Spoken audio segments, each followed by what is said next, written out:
What is up, sister friend? Welcome to another amazing episode of Heart to Heart with Coach Emily. If you missed last week's episode, we met with my amazing friend Rita Utterback. We talked about gut health, endometriosis, PCOS, and how those of you who walk through that, what that's like, how she helps. We talked a little bit about the patriarchy, which is always fun.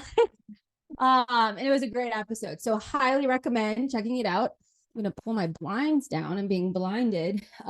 Anybody else have like a window in their office that they use to record everything? Because I do. Just to get the best lighting, I do have a ring light, but I never want to use it.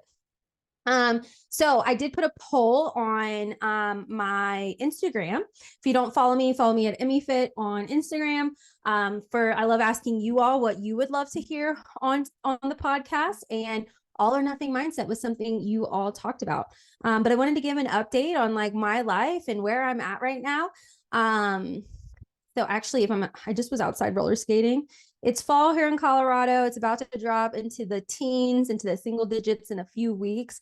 So I was enjoying a beautiful sunshine midday break, roller skating outside, and it was perfect, exactly what I needed. My wedding is in 15 days. Actually, today that I'm recording this episode, me and Austin are going to get our marriage license. I pick up my wedding dress on Friday, and then we have a final run through from our venue for the event. So really, really exciting stuff. Really, really can't believe it's almost here. And last weekend, I was in Austin, Texas. So I was in Austin, Texas for the NLCA live event. So if you don't know, I also work for NLCA, Next Level Coaching Academy, helping, people who are starting their fitness business get that off the ground and get that going. So we had our live event. We had beautiful speakers. I got to meet the people I actually work with and connect with them. And in-person events, guys, the more you can go to them, the better. I know we've all been kind of deterred by them since COVID, but really that's where the magic is. In-person events. If you can create one in your area, a small women's circle or a running club or something where you can be with humans in the flesh, I swear that's where the magic happens. I felt like I could connect with my students more, connect with my coworkers more. It was literally everything I needed and more, just to get to know people a little bit better and to feel their energy. You can feel energy through Zoom, but it is not the same as in person. Maybe my skills aren't that good. I know there's some energy workers out there who can feel a lot through a Zoom video, but being in person, can't beat it, cannot beat it.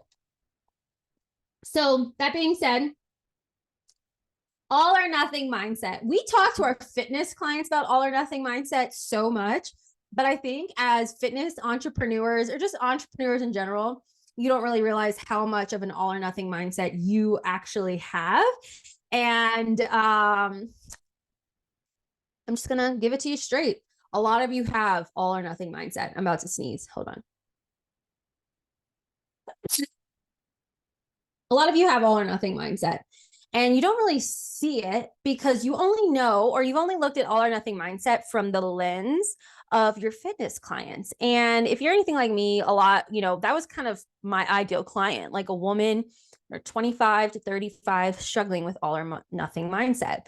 And she felt like it was either perfect or she couldn't do it at all, or she would give up, or, the run of the mill. And all or nothing mindset is like, it's black and white thinking.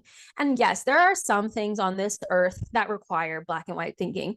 But I think we have a culture that really loves to put everything in black and white. And I don't like it. I'm not a black and white person. I'm a gray. I'm a big old gray person. Obviously, like not my spirit. My spirit is like orange and pink and all those things, but you get what I'm saying. So I see things in gray, meaning there's got to be a way you can have a little bit of both and have this harmony of both.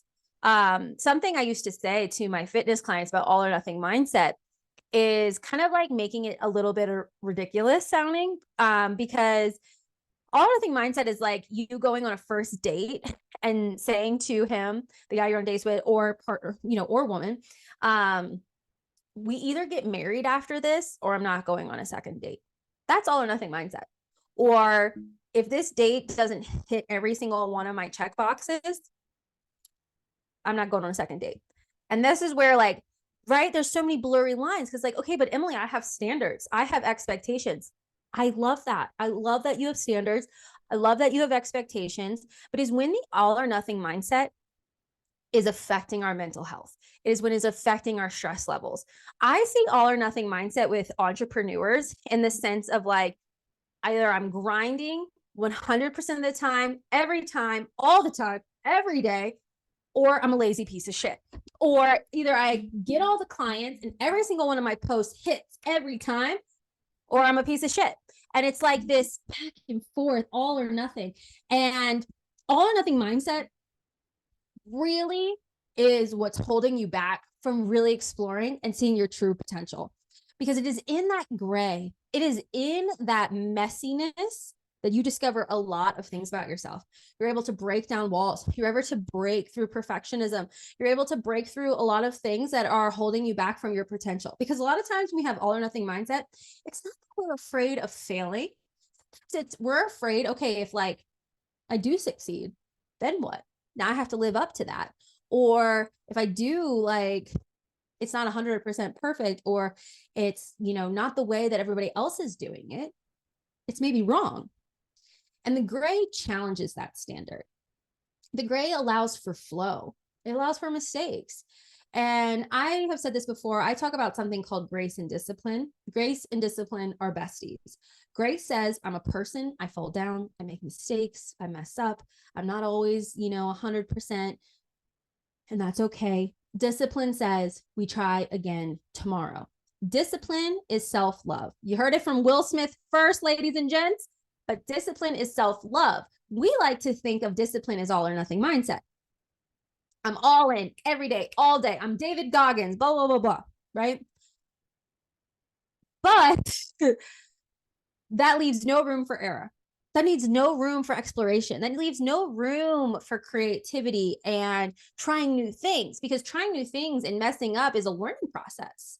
Trying new things and failing or learning something or meeting a person you would have never met if you didn't try that thing, that's a success. But all or nothing mindset would tell you, don't try that thing. That's not by the books. No. We need to do this, not that, right? And so gray allows for life to kind of happen and unfold. Do you know, you guys, if you listen to this podcast, you know how messy my bloody story is. The messiest. Well, I know people with we all have messy stories, but mine is really messy. Nothing about it is clear cut. If you go back about 11 years, you'll be like, I wouldn't have seen this where you're at now. Me neither. I didn't expect it. But if I had listened to all or nothing mindset, if I had held myself into a box, I probably wouldn't be here right now. If I didn't embrace the messy, if I didn't embrace the exploration, the experience, the questions, the times where I have to sit still while everything around me is moving and really trust my own process, like that is all a part of my specific journey. And so when you're living an all or nothing mindset, you're taking that away from yourself. You're holding yourself back from the opportunity of the exploration. The Hobbit didn't go on his trip with Gandalf thinking it was going to go perfectly. It was really, really messy. And he learned a lot and came back a different person. That's the same with you. When you're like 90 years old, you're going to be so happy you allowed it to be messy. You're going to be so happy you learned and grew and overcome. And grace and discipline allow for that to happen. You have your goals, you have your standards, you have your expectations. But you have to be willing to pivot. Life requires pivoting. It doesn't mean you're not on the same path. The path is still going to the end goal. It's just not a straight line. There's a lot of pivots, a lot of circle backs, a lot of, what do they call it when you go hiking? Oh my God, switchbacks, lots of switchbacks. You're on the same path, you're moving forward, but it's like very close to the way you were before. Like it's very confusing. That is life, and it's allowed to be that way. Our need to control, our need for things to be perfect is just our coping mechanism with the chaos that is life. But if you're able to embrace that, to like allow it to happen and keep true to your goals and expectations, magic is going to happen. And it's not saying don't work hard. You got to work really freaking hard to make these dreams and goals come true, but you got to allow it to be messy. It's going to be, whether you want it to or not, it's going to be messy, because guess what? Life is more powerful than you are. Okay. So it's going to happen. But something that really helps me with all or nothing mindset, that really helps me pivot those things is one, yes, grace and discipline. I have my goals. I know where I'm going, but I have to remember, like, it's not always going to be perfect. And I might get lost along the way, and I got to circle myself on back, but also shoot for, settle for. Okay. I didn't come up with this. The wonderful Sarah Jones taught me this. So shoot for, settle for. So for example, one of my goals is to, well, I'm just going to be vulnerable and share one of my really, really big goals with you guys. One of my really big goals is I want to buy a piece of land. And I made this goal years ago, Ian at Loughborough, if you're listening, that I want to buy a piece of land. And I want to host retreats for women on that land. Okay. And I want it to be epic and amazing. We do joyful, fun things and we connect and we grow. And there's just like all this adventure stuff for us to do there. And you leave feeling like a different human being. And I'm going to shoot for that. But I'm going to settle for hosting small retreats throughout the country, making and impacting lives, doing whatever I can. Doesn't mean I don't give up on my shoot for. It's just I'm trying to get as close as I can. And I will settle for, and in a positive way, because there is a negative and positive to settling. In a positive way, I'll settle for me making the impact in that one small way of traveling around the country, doing these retreats and changing women's lives. That's shoot for, settle for. You can also do it on a small scale, like your fitness clients, right? They, maybe they feel like if I don't get all 5 workouts done this week, I'm a failure. It's like, how about this? We're going to shoot for 5 because we do want to hit 5, but we'll settle for 3 and realize like you made a valiant effort and that it's not always going to be perfect. And it's more about consistency and that discipline of showing up week in and week out imperfectly to make things happen. Black and white thinking can only take you so far. Let's take a gander through history. Okay. Gray thinking allows you to mold, to be evolved, to question, to develop. And like, who doesn't want that? I know the girls that are listening to this podcast who are in alignment with me. I know you want that. You want to be fulfilled. You want to live life without borders. You want to experience things, taste it, smell it, and just like feel joy and excitement for your life. And so all or nothing mindset, if that's something you're struggling with right now, I'm going to highly encourage you to start really becoming mindful of that and taking action in a lot of different ways to change it. I just realized something. Hold on. I just thought that I was missing an appointment that I was supposed to be on. Messy, guys. Life is messy. It's okay. You're not perfect. Things happen. So if you struggle with all or nothing mindset, I definitely recommend. This can be also a kind of a good girl archetype of perfectionism. So I would encourage you, if you haven't already, read Maho Molfino's Break the Good Girl Myth, epic in changing some of these behaviors. But if you're a business entrepreneur, fitness entrepreneur, I definitely encourage you to start working on this, working on ways to walk through it and change things up, because there's more than one way to be successful. And overcoming one of these shadows is going to be pivotal for your success. So I hope you guys found this really helpful and beneficial. Please feel free to reach out if you are struggling with anything and you want to ask me any questions. Share this with your sister friends, whoever you love. You feel like this would be helpful for them as well. I hope you guys have an amazing day. Thank you so much for listening to my podcast. It truly means the world. If you love it, if you have feedback, please send it my way. All good feedback is good feedback, so I'd love to hear it. Otherwise, have an amazing day, and I will talk to you soon.